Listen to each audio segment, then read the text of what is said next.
Good morning everyone. चलो आज आपल्याला सुरू करायचं आहे next point, factors affecting on the rate of chemical reaction.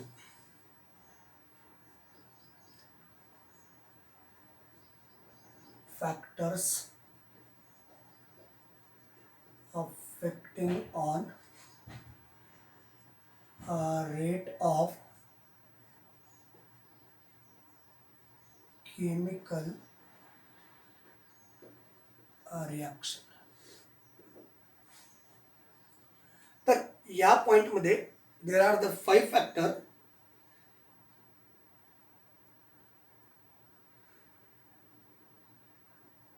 There are 5 factor affecting on the rate of reaction. पहिला आहे nature of the reactant. First factor, nature of reactants. दूसरा आहे size of the particles of reactant. Size of particle of reactants. तीसरा आहे concentration of reactants. Concentration of reactants. चौथा point आहे temperature of the reaction. Temperature of the reaction. आणि पाचवा आहे catalyst. So these are the factors affecting on rate of a chemical reaction. Rate म्हणजे काय हे आपण लास्ट लेक्चरला पाहिलेलं होतं. What is the rate? Rate means speed or rate is equal to speed or velocity of a reaction. Okay, लक्षात येते की बघा. रेट मीन्स स्पीड म्हणजे एखादी रिॲक्शन किती लवकर कंप्लीट होते हे आपल्याला पाहायचं आहे. Rate mean speed of chemical reaction किंवा व्हेलॉसिटी ऑफ केमिकल रिॲक्शन. म्हणजे एखादी रिॲक्शन, आपण 3 प्रकारच्या रिॲक्शन बघितलेल्या होत्या. Very fast reaction, very slow reaction आणि मॉडरेट रिॲक्शन. अशा 3 प्रकारच्या रिॲक्शन आपण लेक्चरला पाहिलेल्या होत्या. क्लिअर? कोणत्या कोणत्या? Very fast, very slow and moderate reaction. मग आता आपल्याला बघायचं ह्या सगळ्या ज्या रिॲक्शन आहेत, या रिॲक्शनमध्ये हे जे 5 फॅक्टर आहेत, हे 5 फॅक्टर कसे अफेक्ट करतात ते आपल्याला पाहायचं. Got it? तर शंका आहे? चला ओके. Nature of reactant. या नेचर ऑफ रिॲक्टंटमध्ये कोण किती जास्त रिॲक्टिव्ह आहे त्यावरून, म्हणजे नेचर ऑफ रिॲक्टंट्स आहे. एखाद्या केमिकल रिॲक्शनमध्ये एखादा रिॲक्टंट किती रिॲक्टिव्ह आहे हे त्याच्या रिॲक्टिव्हिटीवरती डिपेंड आहे. कोण किती रिॲक्टिव्ह आहे ते, म्हणजे नेचर ऑफ रिॲक्टंट म्हणजे जो रिॲक्टंट आहे त्याचं रिॲक्शनमध्ये रिॲक्टिव्हिटी किती आहे यावरती त्या कंडिशन डिपेंड्स आहेत. त्याचबरोबर साईज. बघा एक्झाम्पल देतो मी तुम्हाला, थोडंसं काळजीपूर्वक पहा. आपण ऑलरेडी हा टॉपिक शिकलेला आहे, क्लासिफिकेशन ऑफ एलिमेंट आणि रिॲक्टिव्हिटी, नेचर ऑफ रिॲक्टंटच्या बाबतीत. आणखीन हा कन्सेप्ट आपल्याला मेटलॉर्जीमध्ये पाहायचा आहे. मेटलॉर्जीमध्ये सुद्धा हा कन्सेप्ट पाहायचा आहे, नेचर ऑफ रिॲक्टंट. चला ओके, इथपर्यंत पोहोचले ना आपण. म्हणजे एखादा रिॲक्टंट, फॉर एक्झाम्पल 2 एलिमेंटचं तुमच्या टेक्स्टबुकमध्ये हे रिप्रेझेंटेशन केलेलं आहे. तर त्यापैकी एक कंडिशन मी आपल्याला रिप्रेझेंट करतो. पहा, ॲल्युमिनियम अँड झिंक. तर हा ॲल्युमिनियम जे आहे तो नॉर्मल एलिमेंट आहे. Normal element. आणि हा जो आहे हा ट्रान्झिशन एलिमेंट आहे.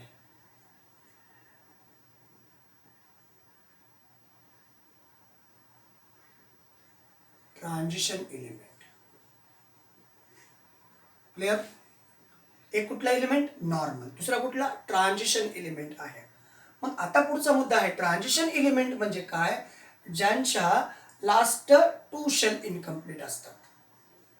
Last 2 shells incomplete.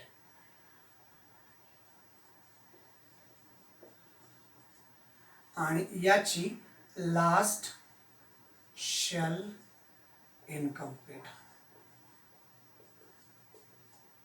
क्लिअर? सगळ्या गोष्टी क्लिअर आहेत ना? नक्की. चला ओके. तर या दोघांच्या रिॲक्टिव्हिटीचा जर विचार केला, या दोघांच्या रिॲक्टिव्हिटी जर विचार केला तर याच्याकडं 2 शेल इनकम्प्लीट आहेत आणि याच्याकडं एकच शेल इनकम्प्लीट आहे. त्याचबरोबर याच्याकडे शेल किती आहेत टोटल, याच्याकडे शेल आहेत पहा, याच्याकडं याचं इलेक्ट्रॉनिक कॉन्फिगरेशन 2,8,3 असं याचं इलेक्ट्रॉनिक कॉन्फिगरेशन येतं. इथे तर 2,8,18 असेल. मग आता इथं काय येईल, या ठिकाणी येईल 2,8,18 जो आहे, या ठिकाणी येईल 16, या ठिकाणी येईल 2. म्हणजे last 2 shells are incomplete. It is the last shells are incomplete. मग आता या दोघांची जर कंपॅरिझन केली तर यापैकी ॲल्युमिनियमची रिॲक्टिव्हिटी ग्रेटर आहे. This one is a greater reactive as compare to zinc. इथे काय लक्षात बघा, this is a highly reactive. कोण हायली रिॲक्टिव्ह आहे? Aluminium is highly reactive as compare to zinc. Okay, काही शंका आहे का? Aluminium is highly reactive as compare to zinc.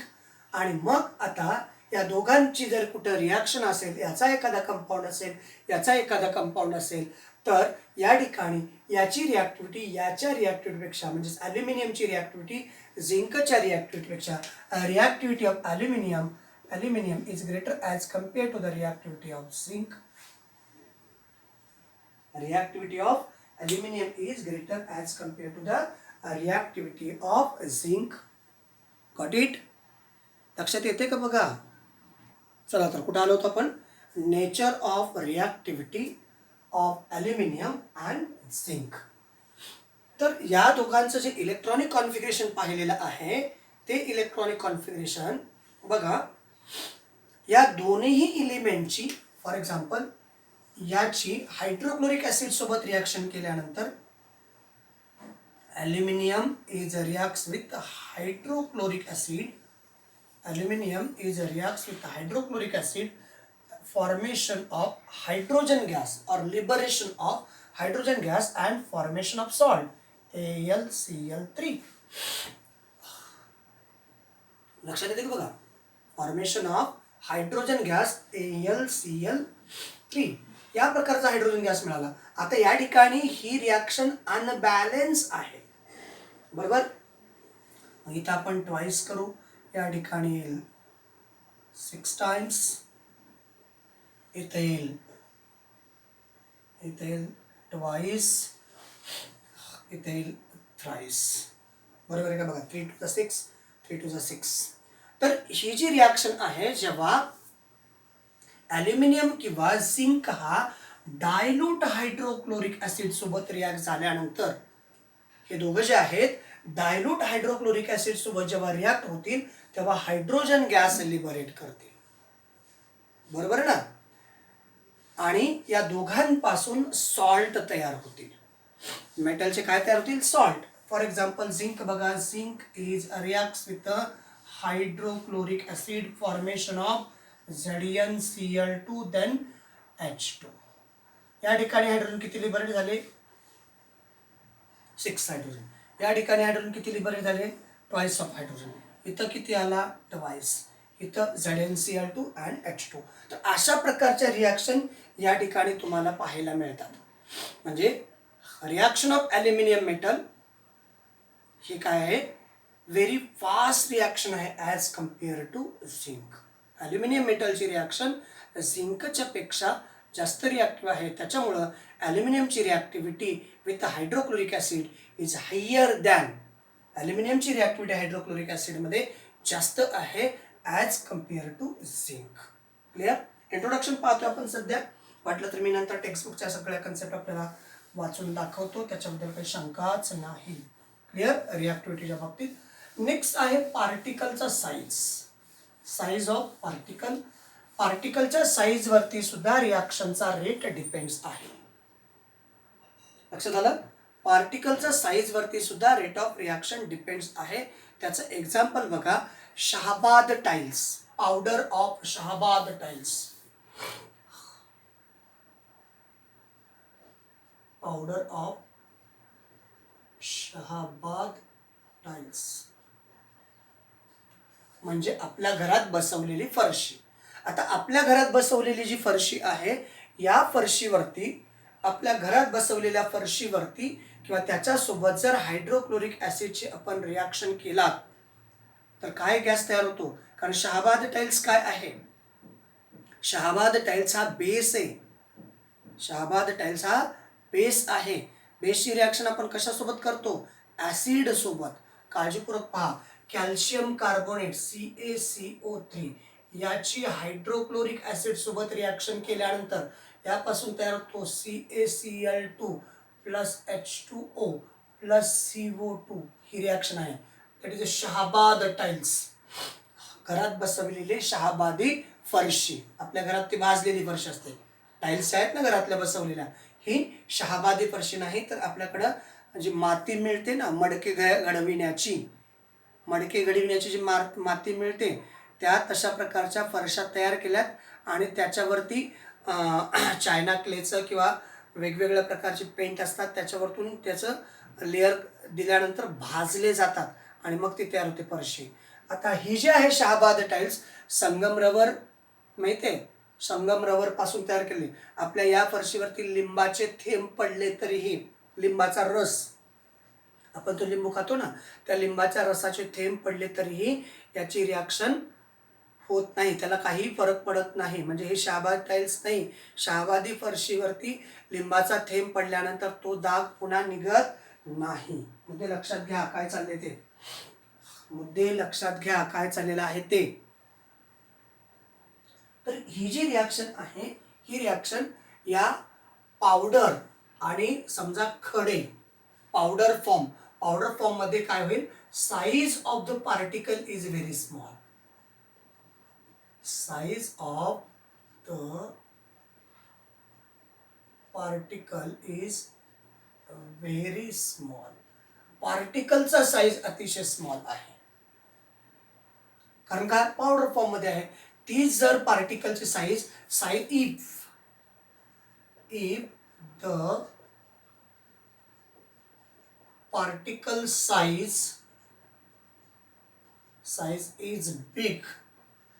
आता या ठिकाणी एक पावडर फॉर्म मध्ये आहे, पार्टिकल साइज स्मॉल आहे. या ठिकाणी पावडर फॉर्म मध्ये नाही, पार्टिकलची साइज बिग आहे. मग आता या दोघांचं जर कंपॅरिझन केलं तर या दोघांपैकी कुठल्या रिॲक्टंटची, हा सॉलिड फॉर्म मध्ये, हा पावडर फॉर्म मध्ये आहे आणि हा याची साइज स्मॉल आहे, स्मॉल साइज, इवन त्याला तुम्ही पावडर फॉर्म म्हणता आणि याला बिग साइज म्हणून, बिग साइज. लक्षात येते? तर या दोघांचं जर कंपॅरिझन केलात तर ज्या ठिकाणी साइज स्मॉल आहे त्याची रिॲक्शन फास्ट होते. त्याचं रिझन बघा. फॉर एक्झाम्पल, हा पार्टिकल आहे, हा पार्टिकल आहे, हा पार्टिकल आहे, हा पार्टिकल आहे आणि हा पार्टिकलचा बंच आहे. हा पार्टिकलचा बंच आहे आणि हे सेपरेट पार्टिकल्स आहेत. याच्यामध्ये आपण HCl ऍड केला आणि याच्यामध्ये HCl ऍड केला. कंडिशन लक्षात ठेवा थोडंसं. याच्यामध्ये HCl ऍड केला आणि याही ठिकाणी HCl ऍड केला. आता HCl आपण ऍड केला. जरा कंडिशन काळजीपूर्वक लक्षात ठेवा. How it is depends upon rate of reaction on particle size. Particle size वरती रिॲक्शनचा रेट कसा डिपेंड आहे याचं ऑब्झर्वेशन आपण करत आहोत. राईट? मग इथं हायड्रोक्लोरिक ॲसिड ऍड केला. याच्या ठिकाणी थोडा हे पार्टिकल साइज दाखवलेला आहे, हे गोल दाखवतो मी थोडंसं, आणि याच्या बाजूला हायड्रोक्लोरिक ॲसिड आहे. मग आता काय होईल? हा जो हायड्रोक्लोरिक ऍसिड आहे हा या पार्टिकल सोबत डायरेक्टली रिॲक्ट होऊ शकतो. इथं काय करावं लागतं, जेव्हा हा पार्टिकल बंच फॉर्म मध्ये आहे तेव्हा हा जो हायड्रोक्लोरिक ऍसिड आहे ऍट अ टाइम सगळ्या पार्टिकल सोबत रिॲक्ट होऊ शकत नाही. लक्षात येते का? या ठिकाणी at a time hydrochloric acid cannot react with every particle in the bunch, that means big size particles of the Shah-Baltans. So here is a powder form, that means every atom is separated from that one, every atom, because it is a powder size. So that time it produces large amount of carbon dioxide as compared to this one. लक्षात येतं बघा, म्हणजे या reaction मधून तुम्हाला खूप मोठ्या प्रमाणात कार्बन डायऑक्साईड बाहेर पडलेला पाहायला मिळेल ॲज कम्पेअर टू या कंडिशन. कारण का याच्यामध्ये खूप सारे पार्टिकल्स आहेत आणि ज्या पार्टिकलच्या कॉन्टॅक्टमध्ये हायड्रोक्लोरिक ऍसिड आलेला आहे त्याचीच रिॲक्शन आहे. आणि इथं मात्र प्रत्येक पार्टिकलच्या कॉन्टॅक्टमध्ये हायड्रोक्लोरिक ऍसिड येणार आहे, त्याच्यामुळे इथं प्रत्येक पार्टिकल सोबत इन्स्टंटली हायड्रोक्लोरिक ऍसिड रिॲक्शन होणार आहे. या ठिकाणी इन्स्टंटली हायड्रोक्लोरिक ऍसिडची रिॲक्शन पटकन होणार नाही.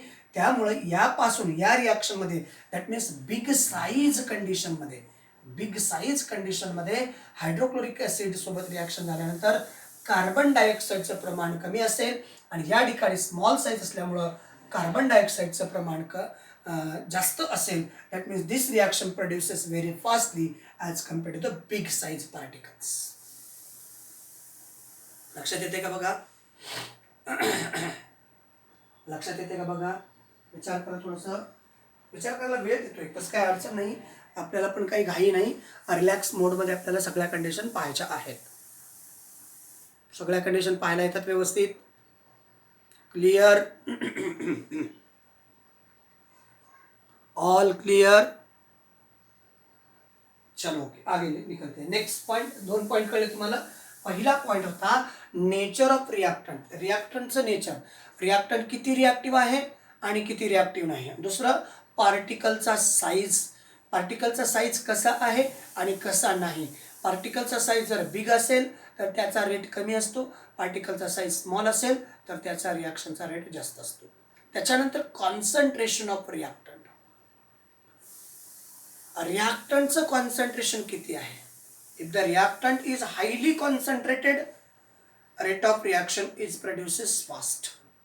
Concentration of reaction, acid is concentrated, so reaction is faster. Acid is a dilute, a reaction is a slower. आता ह्यामध्ये जर तुम्ही ऍसिड वापरला असेल, रिॲक्टंट मध्ये जर ऍसिड वापरला असेल तर ती रिॲक्शन कशी होते. जर डायल्यूट ऍसिड वापरला असेल तर रिॲक्शन स्लो होते आणि डायल्यूट ऍसिड वापरला नसेल तर रिॲक्शन फास्ट होते. म्हणजे रिॲक्टंटच्या कॉन्सन्ट्रेशन वरती सुद्धा रिॲक्शन डिपेंड्स आहे. म्हणजे कॉन्सन्ट्रेशन ऑफ रिॲक्टंट, एखाद्या केमिकल रिॲक्शन मध्ये हायड्रोक्लोरिक ऍसिड वापरलेला आहे, हायड्रोक्लोरिक ऍसिड कॉन्सन्ट्रेटेड आहे, हा हायड्रोक्लोरिक ऍसिड डायल्यूट आहे. तर ज्या ठिकाणी डायल्यूट रिॲक्टंटचा ऍसिड आहे, रिॲक्टंट डायल्यूट आहे किंवा ऍसिड डायल्यूट आहे आणि एखाद्या ठिकाणी ऍसिड कॉन्सन्ट्रेट आहे, त्यावेळेस रिॲक्शनचा रेट काय होतो. रिॲक्शनचा रेट डायल्यूट असेल तर स्लो असतो आणि कॉन्सन्ट्रेट असेल तर फास्ट असतो. Rate of reaction is depends upon concentration of reactant. If it is a reactant is concentrate, so rate of reaction is fast and reactant is a dilute, so rate of reaction is slow. 3 point झालेले आहेत, काळजीपूर्वक पहा. पहिला nature of reactant, clear. पहिला nature of reactant, दुसरा size of particles of reactant आणि तिसरा concentrate. आता चौथा टेम्परेचर आणि पाचवा कॅटलिस्ट. ओके, बघा काही कंडिशन, सर्व कंडिशन क्लिअर झाल्या. All condition clear. चला पुढे जाऊयात आपण नेक्स्ट पॉइंट कडे जाऊयात आपण. नेक्स्ट पॉइंट आहे, काय आहे next point. What is the next point आहे टेम्परेचर ऑफ रिॲक्शन. काय आहे? Temperature of reaction. रिॲक्शनचं टेम्परेचर काय आहे त्यावरती सुद्धा बऱ्याचशा कंडिशन डिपेंड्स असतात. एखाद्या रिॲक्शनचं टेम्परेचर जर जास्त असेल तर त्या ठिकाणचं डिकम्पोजिशन फास्ट होतं आणि एखाद्या ठिकाणी टेम्परेचर कमी असेल तर डिकम्पोजिशन फास्ट होत नाही. डिकम्पोजिशन फास्ट झालं म्हणजे जसं आपण आत्ता पाहिलेलं होतं, एखादा सबस्टन्स सॉलिड होता, हेवी सॉलिड होता, त्याचं जर पावडर फॉर्ममध्ये असेल आणि तो पावडर फॉर्ममध्ये नसेल तर पावडर फॉर्ममध्ये असणाऱ्या रिॲक्टंटचा रेट हा जास्त असतो, तर पावडर फॉर्ममध्ये नसलेल्या रिॲक्टंटचा रेट हा कमी असतो. अगदी तशाच पद्धतीनं जर टेम्परेचर जास्त असेल तर त्या कंपाऊंडचं डिकम्पोजिशन फास्ट होतं. जर डिकम्पोजिशन फास्ट झालं तर रिॲक्शनचा रेट इन्क्रीज होतो. रिॲक्शनचं टेम्परेचर जर कमी असेल तर रिॲक्टंटच्या डिकम्पोजिशनचा रेट हा कमी असतो आणि रिॲक्टंटच्या डिकम्पोजिशनचा जर रेट कमी असेल तर रिॲक्शन स्लोली होते. मुद्दा लक्षात आला का? टेम्परेचरमुळे काय होतं? टेम्परेचर ऑफ द टेम्परेचर जर इन्क्रीज झालं, मुद्दा लक्षात घ्या, टेम्परेचर जर इन्क्रीज झालं तर काय होते? डिकम्पोजिशन फास्ट होते.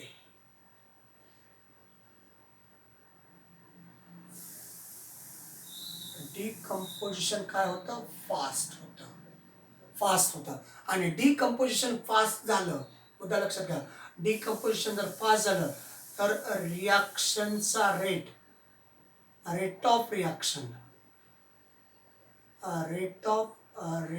काय होतं? इन्क्रीज होतं. मुद्दा लक्षात आला का? टेम्परेचर इन्क्रीज झालं, डिकम्पोजिशन फास्ट होतं, डिकम्पोजिशन फास्ट झालं, रिॲक्शनचा रेट इन्क्रीज होतो. दुसरी बाजू, टेम्परेचर डिक्रीज आहे, टेम्परेचर लो आहे, डिकम्पोजिशनचा रेट काय असेल? डिकम्पोजिशनचा रेट काय असेल? स्लो असेल. आणि डिकम्पोजिशनचा जर रेट स्लो असेल तर रेट ऑफ रिॲक्शन काय होते? डिक्रीज होते. रेट ऑफ रिॲक्शन डिक्रीज असते.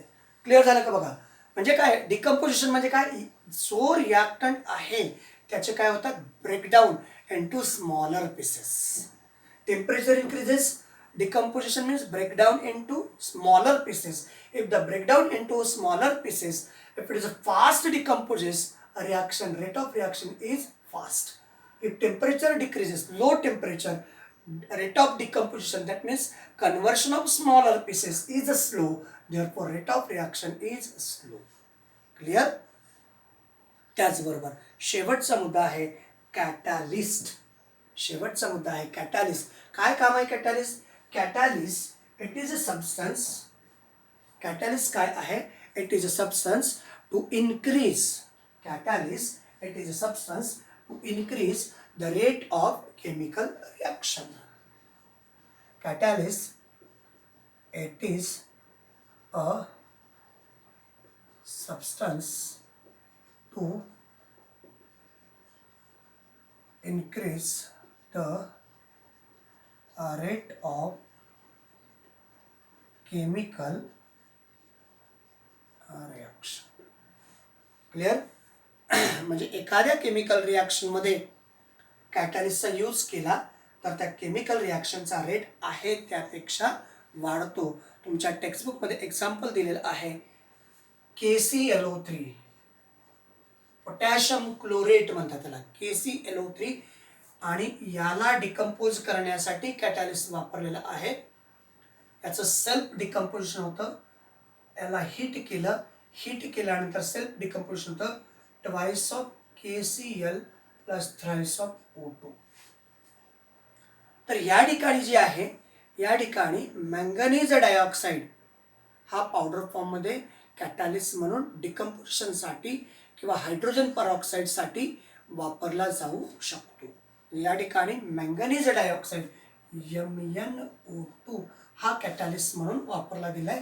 ह्या कॅटॅलिस्ट असल्यामुळे याचं इन्स्टंट डिकम्पोजिशन झालं आणि या रिॲक्शनचा रेट हा जेव्हा नव्हता, मॅंगनीज डायऑक्साईड जेव्हा नव्हता, that time rate of reaction is slow. By using manganese dioxide, rate of reaction increases. So in this way, these factors, nature of reactant, size of particles, concentration of reactant, temperature and catalyst, all these factors affected on the rate of chemical reaction. Clear? तर अशा प्रकारे केमिकलच्या रिॲक्शनमध्ये म्हणजे एखाद्या chemical रिॲक्शनमध्ये रिॲक्टंटचा rate किंवा रिॲक्शनचा rate increase किंवा decrease होत असताना हे फॅक्टर त्याच्यावरती अफेक्ट्स करत असतात. चला ओके, या सगळ्या कन्सेप्ट समजल्या असतील अशी मी अपेक्षा ठेवतो आणि या ठिकाणी थांबतो. थँक्यू. Thanks a lot.